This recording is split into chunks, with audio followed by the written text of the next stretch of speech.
Preacher Wayne Smith used to tell the story of a small church in southern Indiana that had completed a week of revival services. Seems the church was barely struggling to get by and had scraped together all the funds available to cover the expenses. At the board meeting following the revival, a motion was made to cancel plans for any future revival since there was only one decision made, and it had been a little boy.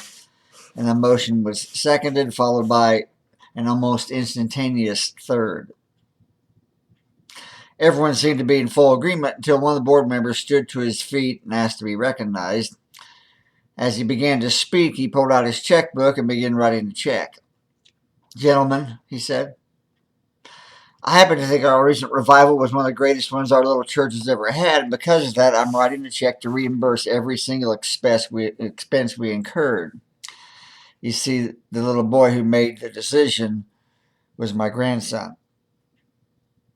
That man measured the success of that church's revival services not by how much did they cost, but rather whose life was changed.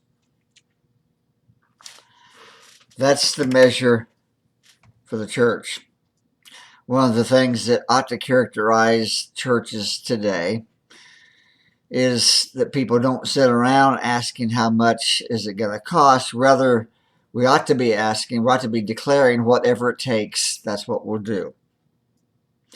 Because once we get to heaven, no one's going to be asking, was it worth it? Instead, we'll all be saying, we could have done more. We could have attempted more. We could have reached more.